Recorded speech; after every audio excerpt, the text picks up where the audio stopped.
Thanks for staying with us on the conversation. We just finished discussions in Tunisia, and now we move over to Zimbabwe, where opposition member of parliament Job Sikhala trial cases seem to be mounting as he faces a fresh criminal case of disorderly conduct. Hauled before a Harare court on Thursday, Citizens Coalition for Change (CCC) Deputy National Chairperson Job Sikhala and former Chitungwiza Mayor Lovemore Maiko are accused of disrupting a ZANU PF rally in Chitungwiza May last year. Their lawyers, however, indicated that they had not been furnished with papers to prepare for their client's defense. This led to the postponement of the matter to May 9 by Harare magistrate Yeukai Dzuda. Meanwhile, President Emerson Mnangagwa has hinted at releasing election dates in May next month, in line with Section 161, subsection 2 of the Constitution of Zimbabwe. Polls should be held no earlier than July the 27th and no later than August the 26th. During an Independence Day speech, Mnangagwa also vowed that the general elections will be free and fair, but issued a warning to rogue civil society organizations. Now joining us on this discussion this evening, we have Sydicks Muradzikwa, a political analyst who joins us live from Harare in Zimbabwe. A warm welcome to you, Sydicks, and thanks for joining us on the conversation. Thank you very much for having me. Now, Sydicks, what do you make of this fresh charges that have been put on the opposition leader, of the CCC, of the CCC? Okay, I think, first of all, the new charges against Job Sikhala must be viewed in the broader context of political situation in Zimbabwe. Firstly, it is important to note that Zimbabwe has a long history of political repression, with opposition figures facing harassment, arrest, and even violence. And this continued incarceration of Job Sikhala is not something that is actually new in as far as the political situation in Zimbabwe under the new dispensation is concerned. So it is actually come at a significant time that the ruling party is actually looking for ways and strategies of making sure that the opposition voices and the dissenting voices in our country is totally silenced. The incidents that led to the arrest of Job Sikhala, I mean, this happened in May 2022. Is there any specific reason why it's been 1 year after before he's now taken to the court? There is no specific reason which has been laid out by the state in as far as the arrest of Job Sikhala is concerned. This is actually 10 months down the line. He has not been trialed, and we all know that Job Sikhala has been in prison since for the past 10 months without trial, and we know that a pre-trial incarceration is against the law. Pre-trial incarceration is not lawful as per our constitution, and what we are seeing now is the continued and revival of new trumped-up charges against the ones which are previously laid upon Job Sikhala. And as I have alluded to, this is not a new phenomenon which has happened to Job Sikhala alone, and other political figures which are from opposition have been also arrested. And the issue of Job Sikhala has attracted so much attention, but there is no new things or new charges which are being laid upon by the state, but it's just a perpetuation and criminal and bastardization of the law by the state to ensure that Job Sikhala has been silenced, critically silenced by the state apparatus. Now, Sydicks, how much of a threat is opposition MP Job Sikhala to the ZANU PF government? I mean, this man has spent more than 300 days in jail, which is illegal in the first place. And now we've seen new trumped-up charges on disrupting the ZANU PF rally that happened over a year ago. What is civil society saying? Is there any pressure from the international community? And have there been any conditions for bail? What do you make of his trial so far and this latest development that we're seeing? I mean, the fact that the government has even brought up his file, might think, oh, okay, maybe it's time to release him or get done with the trial, but they've added more charges. So what's your take on all of this? Look, first of all, according to the law, as I have mentioned before, pre-trial incarceration is absolutely unlawful and unconstitutional. And secondly, when it comes to the issue of the concerns of the international community and civil society organizations, there is no real pressure that is being mounted towards the government by the general citizens, number one, the journalists, number two, and the international community as well as the civil society. They have been silent. There is no real pressure towards the state to ensure that Job Sikhala's issue has been addressed. And we know that this is a political issue. This is not a criminal issue, and political issues should be resolved politically. And about the CCC and Nelson Chamisa, are they applying pressure to get their comrade out of incarceration? Well, if we say pressure probably would expect the general citizens and Nelson Chamisa is the leader of the opposition party to engage in violent activities, but that has not happened so far.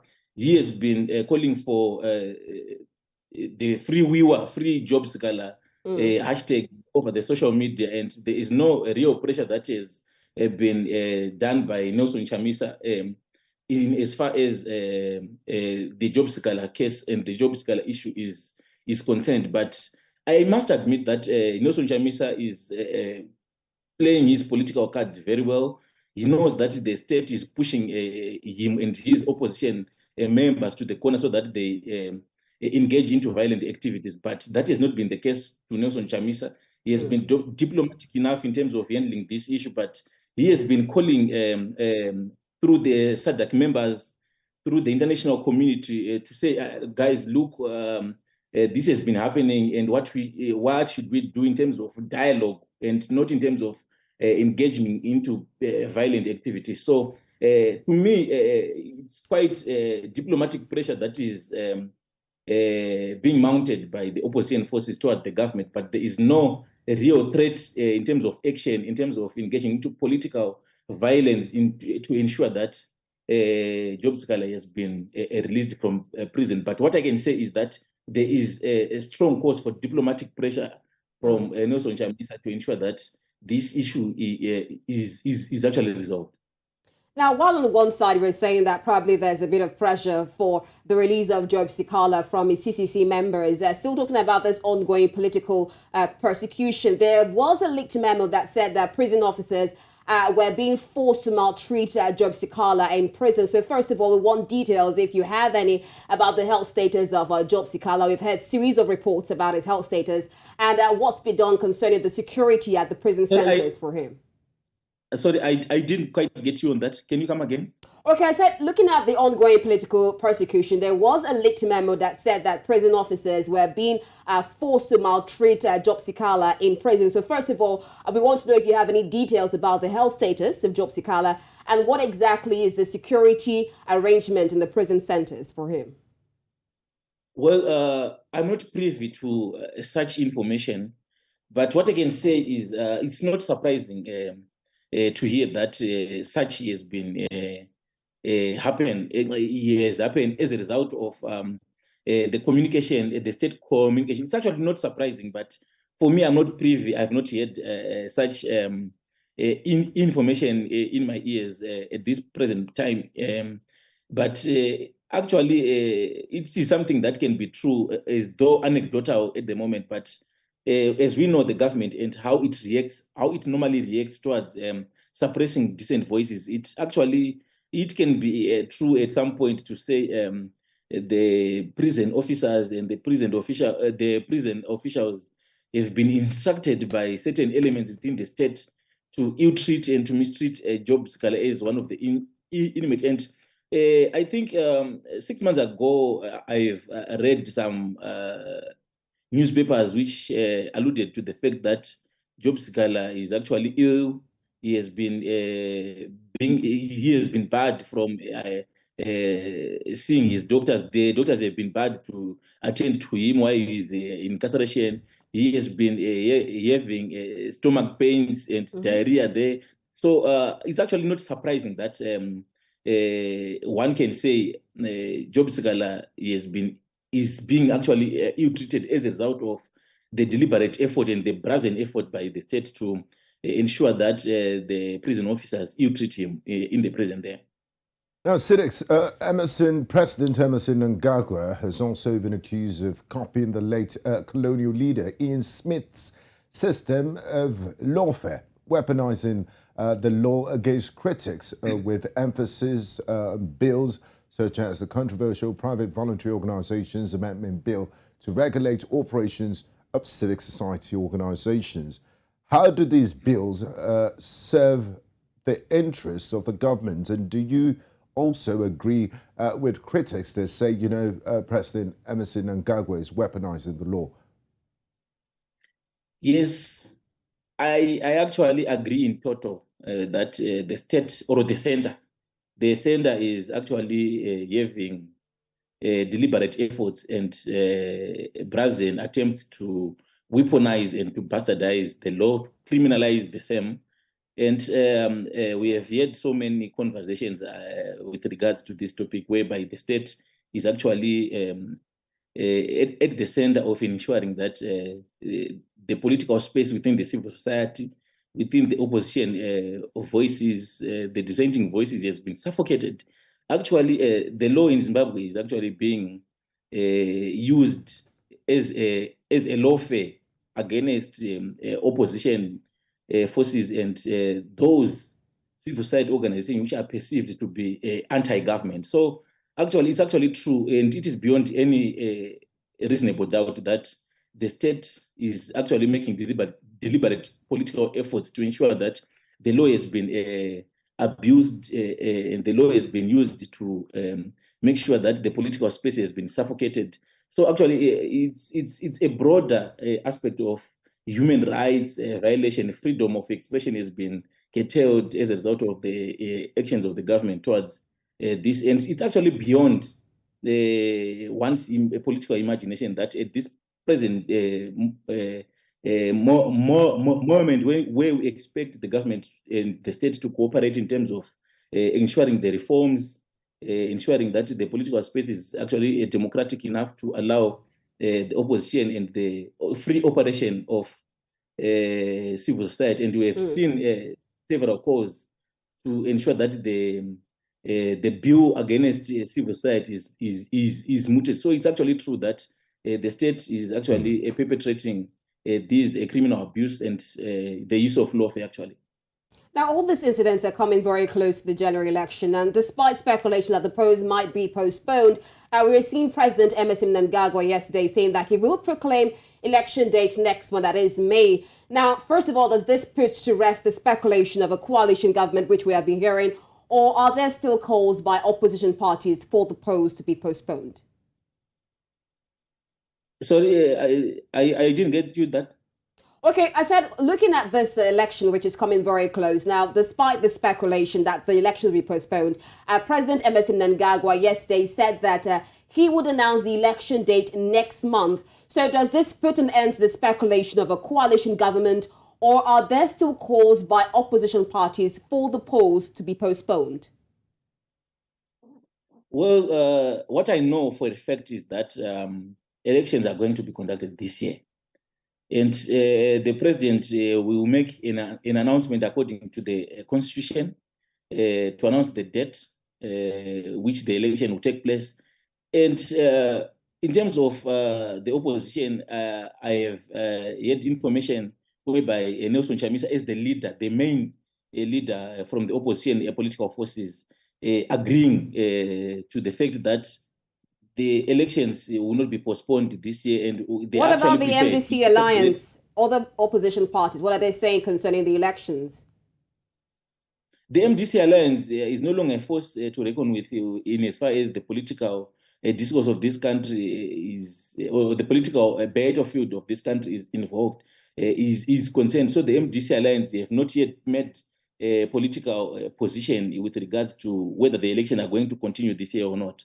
But I'm sure that they are also ready to engage into the political field when the president actually announced the date of the elections.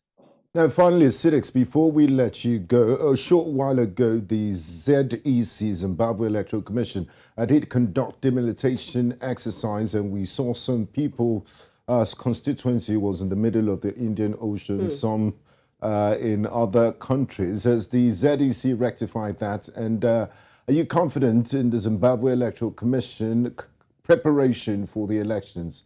And do you think they'll be free and fair? If you can, in less than a minute, I would appreciate. Okay, I'll ask that. I'll first of all answer your last question in the with which you asked whether I do have confidence in ZEC in handling the political contestation in this country. Well, ZEC actually has failed the litmus test in terms of handling the elections in this country. They have not reacted to the calls for reforms, electoral reforms, which has been called for the past decades and past 2 decades or so. So we actually, elections in Zimbabwe actually is what I call is what I call a repetition of a same experiment and expecting different results. So there's nothing which is going to change in terms of the elections as far as they are being held or conducted by the Zimbabwe Electoral Commission, number one. Number two, in terms of the delimitation report, it is also one of the attempts by the commission. As the commission, we know it is heavily infiltrated, and it actually can't bite the hands which feed them. It is heavily infiltrated by the state, so it listens to the calls by the state to act on this and this particular. So the issue of delimitation and gerrymandering of constituencies, those are brazen attempts by ZEC to ensure that a certain political party, in this case the ZANU PF party, is put at the advantage over the other political parties. So there is nothing which is constitutional about this delimitation which was conducted, but I hope that it is being challenged and the result will come positive to the democratic expectations of this country. Thank you very much, Sydicks Muradzikwa, political analyst. Thanks for joining us all the way from Harare, Zimbabwe. We do appreciate your insights, your contribution, and your time on the program. Thank you. Thank you. It's always my pleasure to have me here. Thank you. This is where we'll draw the curtains for today's edition on The Conversation. Of the first half, we dealt situations in Tunisia, where the opposition leader of the Ennahda party, Rachid Ghannouchi, has been arrested, and there's been cause for concern by international actors against the detention of opposition parties. We just finished Conversations in Zimbabwe, where the president has announced the election date to be announced by him next month. And we also have the fact that Job Sikhala, one of the opposition leaders in Zimbabwe, has been arrested over fresh charges in Zimbabwe. We'll see all this pans out, especially on the issue of detention of opposition parties in Africa. Thank you so much for joining us on this edition of The Conversation. I'm Rita Omodia. Till next week. And I'm Gbenga Aborowa. See you next week. Bye.